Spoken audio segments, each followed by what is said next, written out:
Hello friends, എല്ലാവർക്കും Kerala and family വ്ളോഗിലേക്ക് സ്വാഗതം. ഞാൻ എൻ്റെ ജീവിതത്തിൽ ആദ്യമായിട്ടാണ് അത്താഴ വിരുന്നിന് പോകുന്നത്.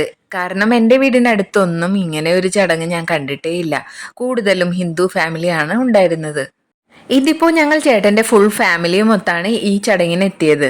ചേച്ചിയുടെ നൈബറിന്റെ മകളുടെ കല്യാണമാണ്. അങ്ങനെ ഞങ്ങൾ എല്ലാവരും കൂടിയാണ് ആ പരിപാടിക്ക് പോയത്. വീട്ടിൽ നിന്ന് നടന്നു പോകാനാവുന്നത്ര ദൂരമേ അവിടേക്ക് ഉണ്ടായിരുന്നുള്ളൂ. കായലിന്റെ കരയിലായിട്ടാണ് ഈ സ്ഥലമുള്ളത്. മാധവും കിങ്ങിണിയും ചേച്ചിമാരെ കണ്ട സന്തോഷത്തിലാണ്.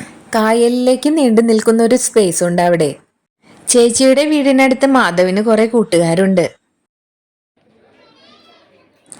ആന്റി, കരിമീനെ കാണിച്ചു തരാമെന്ന് പറഞ്ഞ് കൂട്ടുകാരൻ എത്തി. ഇവൻ പറഞ്ഞത് കേൾക്കാൻ നല്ല രസമായിരുന്നു. കരിമീൻ മുകളിലേക്ക് വന്ന് കിസ്സടിക്കുന്നത് കാണണോ എന്നാണ് എന്നോട് ചോദിച്ചത്. എന്നാ പിന്നെ അത് കാണാമെന്ന് ഞാനും കരുതി.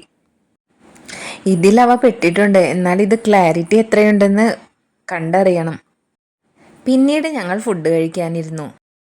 ഇതാണ് ഹസ്ബൻഡിന്റെ ചേച്ചി. പുള്ളിയെ ഞാൻ വിളിക്കുന്നത് സൂപ്പർ വുമൺ എന്നാണ്. അതിനൊരു കാരണം കൂടിയുണ്ട്. വല്ലപ്പോഴും ചേച്ചിയുടെ വീട്ടിൽ പോയി ഹെൽപ്പ് ചെയ്യാമെന്ന് കരുതിയാൽ തന്നെ ഞാൻ ആലോചിച്ചു നിൽക്കുന്ന നേരം കൊണ്ട് തന്നെ ചേച്ചി എല്ലാ പണിയും തീർക്കും. വർക്കാണ് മെയിൻ. ഞാൻ എപ്പോഴും ഒരു പണി തീർത്ത ശേഷമാണ് അടുത്തതിനെ പറ്റി ആലോചിക്കുക. ചേച്ചി അങ്ങനെയല്ല. ചേച്ചി എല്ലാ കാര്യവും ഒപ്പം തുടങ്ങും. 10 കാര്യമുണ്ടെങ്കിൽ 10ഉം ഒപ്പം തുടങ്ങി 10ഉം ഒപ്പം തന്നെ അവസാനിപ്പിക്കും. അത് ഞാനിങ്ങനെ വണ്ടറടിച്ചാണ് കാണുക.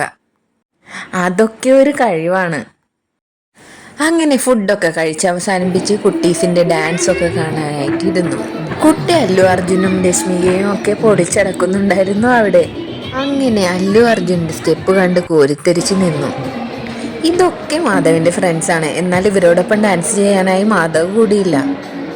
അവന്റെ ഡാൻസും പാട്ടും ഒക്കെ എൻ്റെ മുന്നിലാണ്. ഞാനൊന്ന് പ്രോത്സാഹിപ്പിച്ചു വിട്ടാൽ പാട്ടുകൾ മുഴുവൻ സ്റ്റോക്ക് തീരുന്നത് വരെ ഞാൻ കേട്ടുകൊണ്ടിരിക്കണം. അവൻ നന്നായി ചിത്രം വരയ്ക്കും. കിങ്ങിണിയാണ് പാടുക. സുധിഷേട്ടൻ കുറച്ചൊക്കെ പാടും. എനിക്ക് പാട്ട് പാടുന്നവരെ വലിയ ഇഷ്ടമാണ്. മിക്കവാറും യാത്രാവേളകളിൽ കാറിലിരുന്നാണ് ചേട്ടൻ്റെ പാട്ട്. എനിക്കൊരു വരി പോലും പാടാനറിയില്ല. ഇതാണ് ചേച്ചിയുടെ ഭർത്താവ്. അങ്ങനെ ഫുഡിന് ശേഷമുള്ള വിശേഷം പറച്ചിലാണ് എല്ലാവരും. സുധീഷന്റെ കൂടെയുള്ളത് ചേട്ടനാണ്. എൻ്റെ ഈ കുട്ടി വ്ലോഗൊന്നും ആരും കാണില്ല എന്ന വിശ്വാസത്തിലാണ് എല്ലാവരുടെയും ഇരിപ്പ്. ഇവിടെ കിങ്ങിണി കർട്ടനിൽ പണി നടത്തുന്നുണ്ട്. അങ്ങനെ കുറച്ചു നേരത്തെ വിശേഷം പറച്ചിലിനൊടുവിൽ അവിടെ നിന്ന് ഇറങ്ങാൻ തീരുമാനിച്ചു.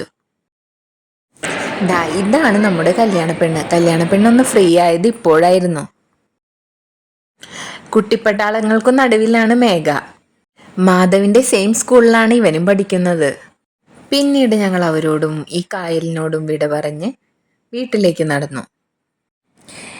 ഈ കായലോരത്ത് കാണുന്ന ലൈറ്റുകളെല്ലാം ചീനവലകളുടെയും ചെമ്മീൻ കെട്ടുകളുടെയും ഒക്കെയാണ്.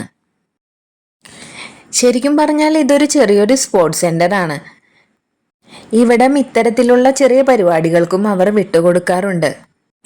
അങ്ങനെ ഞങ്ങളും അവിടെ നിന്നിറങ്ങി. ഇങ്ങനെ കൂട്ടത്തോടെ വിശേഷങ്ങളൊക്കെ പറഞ്ഞുകൊണ്ട് നടന്നു നീങ്ങുന്നത് ഒരു ഫീൽ തന്നെയാണ്. കാറിൽ പോയാൽ ഈ സുഖം കിട്ടില്ല. സൈഡിലായി കാണുന്ന മരങ്ങളെല്ലാം കണ്ടൽ ചെടികളാണ്. അവയ്ക്കിടയിലൂടെയാണ് ഇവിടേക്കുള്ള വഴി. കെട്ടുകളിലെ മീനെ ലക്ഷ്യമാക്കിക്കൊണ്ടുള്ള കൊക്കുകൾ.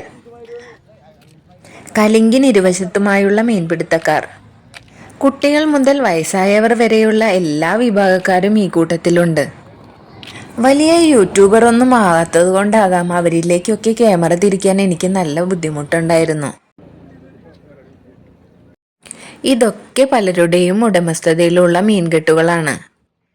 ഇവിടെ നിന്നും ലഭിക്കുന്ന മീനുകൾ ഇവിടെയാണ് വിറ്റഴിക്കുന്നത്. മീനുകളെല്ലാം തീർന്നു. ഇനി കുറച്ച് ചെമ്മീൻ മാത്രമേ ഉള്ളൂ. ഈ കാണുന്നതാണ് ചീനവല. ഇപ്പോൾ ചീനവല വെള്ളത്തിലേക്ക് താത്തിയിട്ടിരിക്കുകയാണ്. ലെഗ്സിന്റെ ആകർഷണം കൊണ്ട് മീനുകൾ മുകളിലേക്ക് വരും. പിന്നീട് വലയിലേക്ക് ഇട്ടിരിക്കുന്ന തീറ്റ കണ്ടുവരുന്ന മീനുകൾ ഇതിൽ ട്രാപ്പാകും. ആ സമയം വല മുകളിലേക്ക് ഉയർത്തും.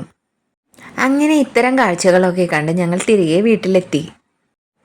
കുട്ടി യാത്രകളും വിശേഷങ്ങളുമായി ഞാൻ വീണ്ടും വരാം.